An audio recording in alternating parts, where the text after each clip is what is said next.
Clemente Palma. Cuentos malévolos. El príncipe alacrán. Mi hermano Feliciano no había regresado a dormir y resolví acostarme sin esperarle más tiempo. En esa época aún vivíamos juntos. Seguramente el muy borracho se había quedado dormido bajo algún banco de la taberna a la que acostumbraba ir.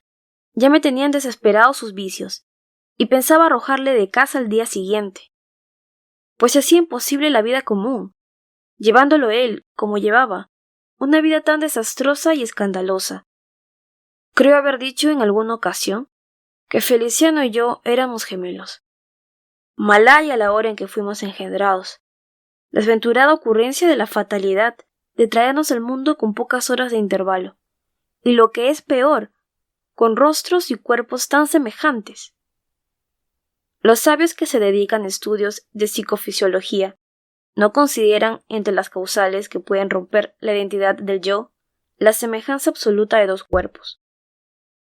Antes de seguir la relación de un extraño episodio de nuestra vida, voy a explicar brevemente uno de los muchos fenómenos psicológicos que se realizaban en mí, con lo cual creo prestar un positivo servicio a la ciencia.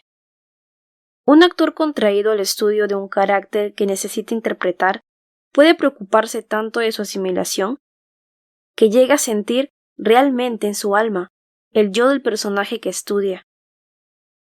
Entre mi hermano y yo se realiza frecuentemente y sin propósito intencionado este fenómeno, debido sin duda no solo a la identidad de nuestras personas físicas, sino también a la confusión de nuestros espíritus, en las tenebrosidades de nuestra vida fetal común. Desde pequeños éramos tan semejantes de cuerpo y de rostro, que a nosotros mismos nos era absolutamente imposible distinguirnos. Cuando estábamos igualmente vestidos y en una situación incolora de espíritu, la semejanza de los cuerpos y la entonación idéntica de la voz nos causaban el efecto de que ambos éramos incorpóreos. ¿Por qué? Porque ambos teníamos conciencia de la distinción de nuestra persona interna, pero no así de la de nuestros cuerpos. A la muerte de nuestro padre, nuestra madre murió al darnos a luz.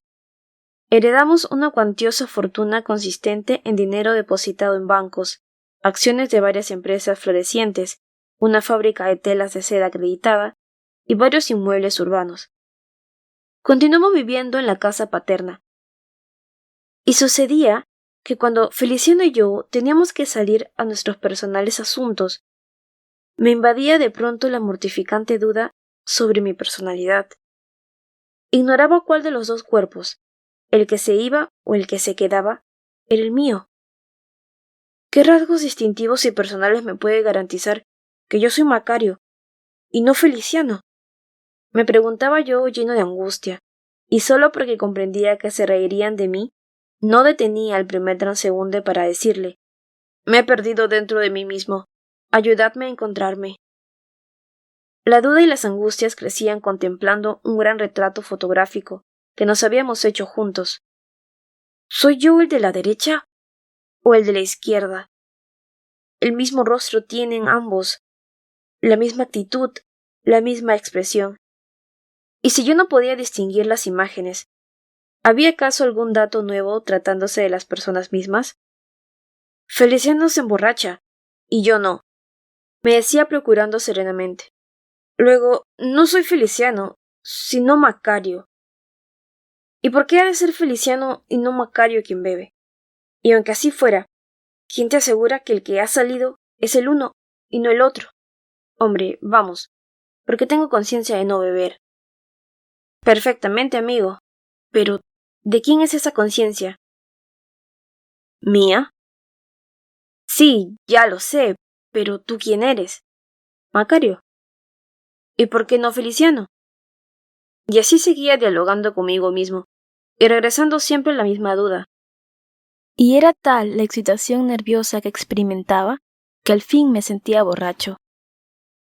Y entonces, cosa extraña, en vez de hacer mayores mis confusiones y tormentos, me tranquilizaba, me convencía, me resignaba a ser Feliciano.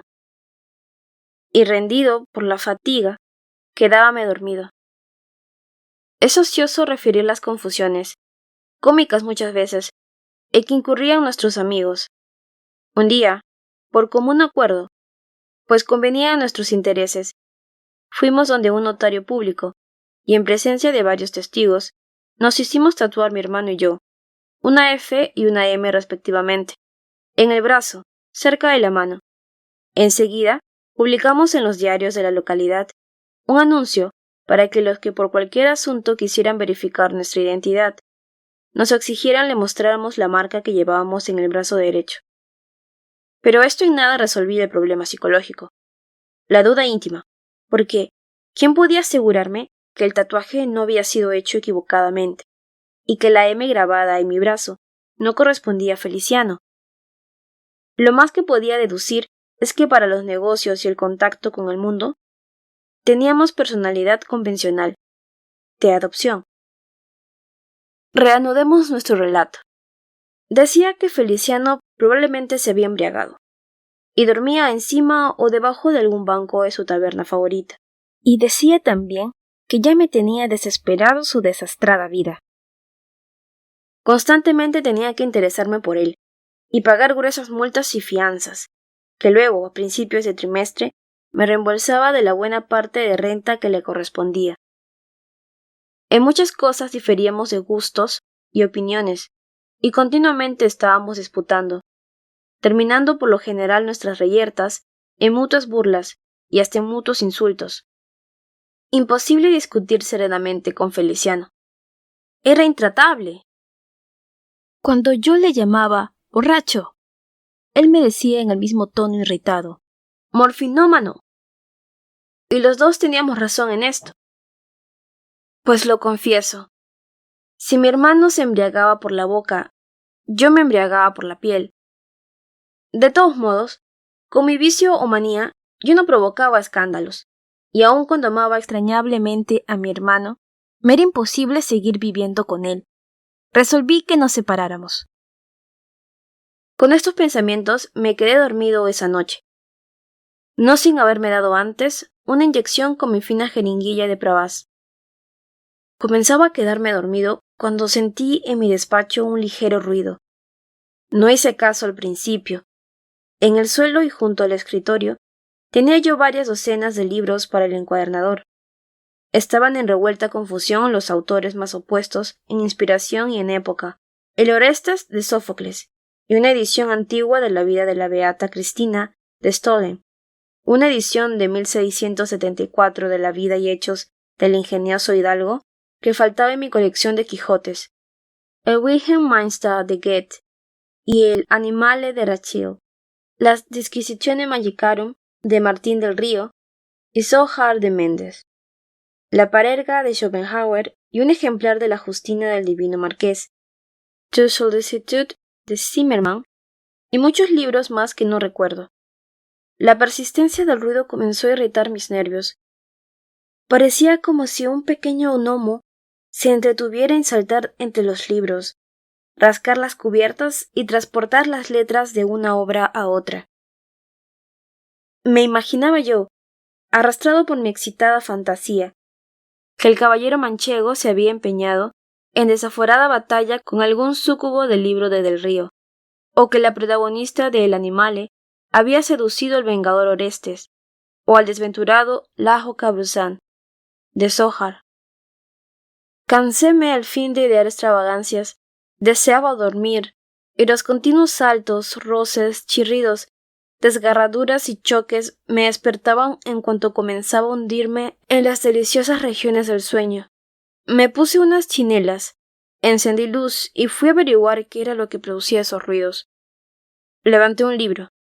Era la Parerga, y salió de debajo un enorme alacrán negro, erizado de pelos y armado de una formidable púa en la extremidad de la cola.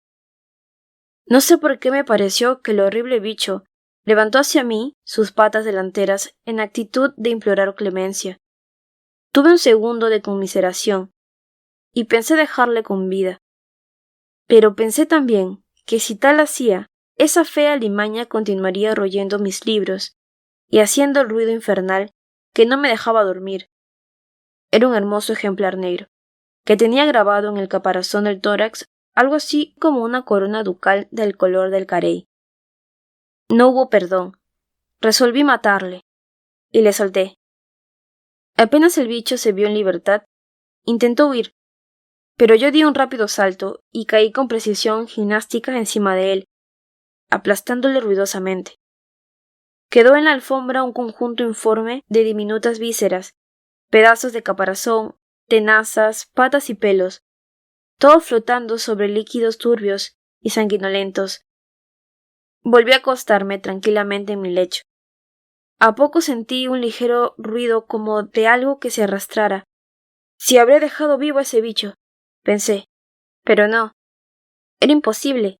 No había quedado un solo fragmento de la bestiecilla en condiciones de moverse. Cesó el rumor y me quedé dormido, olvidándome de apagar la luz. De pronto desperté.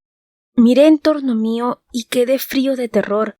Por todas partes estaba rodeado de alacranes, que agitaban pausadamente las tenazas de sus extremidades anteriores, haciendo un ruido de mandíbulas que masticaran. Infinidad de ojillos fosforescentes y viscos me miraban con fijeza codiciosa. Veía brillar los accidentados tórax a la luz tenue de mi lamparilla verde. De las articulaciones y de los pelos salía un sudor rubio, viscoso, como la miel, y las erguidas colas se inclinaban hacia adelante, ostentando sus púas agudas y ponzoñosas. Por todos lados subían a mi lecho. Unos trepaban por las cortinas, y a fin de no perderme de vista, se arqueaban horrorosamente. Otros colgábanse con la púa de los cordones y borlas, columpiábanse en ellos, y pasaban a unas pulgadas de mis espantados ojos sus tenazas erizadas de dientes. Espiaban mis movimientos, y de sus ojillos viscos fluía una fulguración oleosa y fosfórica, como la de los ojos de los búhos, y los sentía caminar, enredándoseles los pelos hirsutos de las patas, en el brocado de la sobrecama.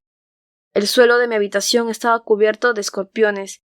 Los más pequeños tendrían la longitud de mi brazo. Los más vigilantes estaban a los bordes de mi cama.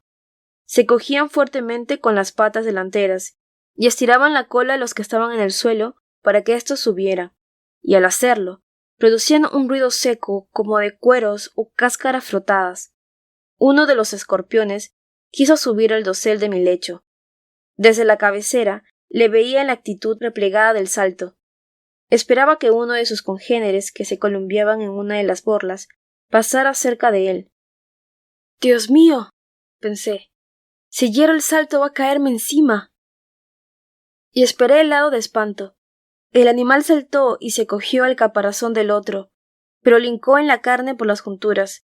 El herido se resolvió irritado, y casi en el aire lucharon varios segundos a dentelladas y colazos, cayéndome en el pecho una gota de sangre fría y hedionda. ¡Qué horror! Yo tenía la piel cubierta de estos granitos que engendra el espanto, y debía tener los cabellos más derechos que alfileres. Mientras mayor número subían, eran más amenazadores, y con mayor saña me dirigían sus venenosas púas y formidables tenazas. Como el número crecía, los escorpiones se apiñaban contra mí, caminaban los unos contra los otros, luchaban y rozaban sus cuerpos fríos, peludos y melosos con mis brazos y mejillas. Sentía el vaho fétido de sus fauces deformes, de las que salía un gruñido. Lo más curioso era que yo entendía, como si fueran palabras coherentes, los gruñidos de esas alimañas, y repercutían en mi intelecto sus ideas feroces de venganza. Lo que entraba en mi oído, como un sonido puramente animal, se recomponía en mi intelecto, y formaba frases y periodos perfectamente claros, expresiones concretas, imprecaciones y amenazas de un sentido distintamente humano. Comprendí que venían a vengar la muerte sin compasión que yo había dado a su rey. Comprendí que solo esperaban una orden para devorarme. Unos me hundirían las púas en los ojos, otros cogerían mi lengua ante las tenazas y me la arrancarían. Otros penetrarían, por mi ensangrentada boca, a las entrañas, y me sacarían el corazón y los intestinos. No podría huir, porque había escorpiones en las paredes, en el techo, en el suelo, en todas partes, y en cuanto pretendiera escapar o tocar el timbre de la servidumbre, caerían de lo alto sobre mí. El corazón se lo comería a la reina, y con mis huesos harían un túmulo a mi víctima. Yo había sido un ingrato al llevar el luto a esa generosa raza. A ella debía el no tener hormigas ni arañas en mis habitaciones. Oh, no quedaría un solo escorpión que no mojara las patas en mi sangre impía. Todo sería obra de un momento, y solo esperaban que viniera la reina y diera la señal. Cada minuto que transcurría aumentaba la hazaña y la impaciencia de esos inicuos bicharracos. Los crujidos de dientes eran cada vez más horrorosos. Los que estaban sobre los almohadones me tiraban de los cabellos y golpeaban mi frente con sus colas. Otros me cogían las orejas y los dedos de los pies entre las tenazas. Y apretaban. Al menor movimiento que yo hacía, dirigían sus armas contra mí, y se preparaban a saltar. No me quedaba otro recurso que el resignarme a morir de un modo tan cruel. De pronto, oí un crujido más fuerte. «¡Dios mío! ¡Es la señal!», murmuré en una convulsión de terror. «¡Adiós, Feliciano, hermano mío! Oh, Dios mío misericordioso, perdóname todo lo que he blasfemado contra ti. Cuánto me arrepiento de haberte ofendido con una vida tan llena de pecados y depravaciones. Dios magnánimo, Jesús sacramentado, recibe mi alma en tu seno piadoso. Padre nuestro que estás en los cielos, santificado sea tu nombre, y hágase tu voluntad». Quise cerrar los ojos, pero el terror había petrificado mis párpados. Sentí que los furiosos animales tiraban de la sobrecama. Sería para comerme más fácilmente. Un alacrán negro, hiperbólicamente grande, se irguió encima de los demás. Estaba cubierto de telarañas enredadas entre la cabeza chata y horrible, las velludas patas y la espiga de su ponzoñosa cola. Tenía grabada una corona en el coselete torácico. Un sacudimiento de horror contrajo todo mi cuerpo. Aquel bicho tenía las dimensiones de un muchacho. Avanzó lentamente hacia mí en el espacio que le abrieron respetuosamente los demás escorpiones. Cuando su espantable cabeza estuvo a la altura de la mía, mientras con las tenazas me sujetaba los brazos, me dijo: «¿A dónde se ha ido tu orgullo de hombre, tu valor, tu vanidad de ser inteligente? ¡Ah, débil, ruin, cobarde y miserable criatura! Hace poco dejaste un reino sin rey. ¿Pensabas que el equilibrio del universo no se rompería con el despachurramiento de un bicho despreciable al que te imaginaste su especie no vengaría? Y viniste tranquilamente a tu lecho a dormir, sin el más pequeño peso en la conciencia. Te has engañado doblemente, porque el ser despreciable eres tú, el ser cuya desaparición será indiferente al universo, tú, el hijo predilecto de la creación, tú. No contabas con que la especie de tu víctima se vengaría de tu impiedad. No tuviste clemencia con un pobre rey que imploraba la vida. Justo es que no la tengamos contigo». «Perdón, reina, perdón», murmuré gimiendo y castañando los dientes. No sé por qué mi espíritu se aferró a la esperanza y percibió en el acento, en el fondo de esas palabras crueles, menos crueldad de las que significaban. Y no me engañé. La reina de los escorpiones me respondió lentamente: «Te perdonaré si reparas tu delito». Hubo una formidable agitación de furia en torno mío. La promesa irritó a los escorpiones, y las colas y las tenazas erguidas se dirigieron amenazadoras hacia mi cuerpo. «Tendré clemencia contigo», insistió con firmeza la reina. «¿Sabes lo que buscaba el rey entre tus libros? Buscaba la ciencia del buen gobierno, es decir, quería adquirir la astucia, la maldad, la inteligencia de tu especie. Cuando le asesinaste villanamente antes de que lograra realizar su deseo. Pues bien, yo quiero lograr por el amor lo que mi esposo anhelaba y que tu amor puede darme. Sí, te perdono y te amo. Tu vida me pertenece y quiero utilizarla para engendrar un hijo que tenga mi raza y tu inteligencia. Eres mío por derecho de venganza y por botín de amor». Y su boca viscosa y deforme se adhirió amorosamente a la mía, y sus tenazas enlazaron mi cuerpo. Oh, qué horrible el contacto de esa bestia fría, melosa, áspera, fétida. A la mañana siguiente, Llegó Feliciano, borracho aún, y me despertó. Con lengua entrapada comenzó a darme disculpas por su tardanza y su embriaguez. No le respondí. Estaba conmovido con la repugnante y terrible aventura de la noche. Quizá todo había sido una espantosa pesadilla. Para cerciorarme me levanté del lecho y fui a ver en la habitación contigua el sitio en donde maté al alacrán rey. El suelo estaba manchado, pero habían desaparecido los restos del rey cadáver. Se los habían llevado sus súbditos. Feliciano, al verme regresar inmutado, creyó que era por la cólera con él, y se levantó para abrazarme. Pero de pronto le vi dando zancadas y traspiés. ¡Ya está uno! ¡Ya está uno! ¡Ya está el otro! ¿Si habrá más? ¿Pero qué te sucede? ¡Borracho de los demonios! ¿Es que estás loco? No, hombre. Vi un gran alacrán que saltó de tu cama, y otro chiquitín, y los he despachurrado. ¡Asesino! Le grité con los cabellos erizados. ¡Has matado a la reina! Y a mi hijo. Desventurado, esta noche te devorarán. Claro es que Feliciano no me entendió. Se encogió de hombros, murmurando que yo estaba más borracho que él. Esa misma tarde cambié de casa, y me separé de mi hermano, quien ha seguido tan borracho y escandaloso como antes. Feliciano es incorregible.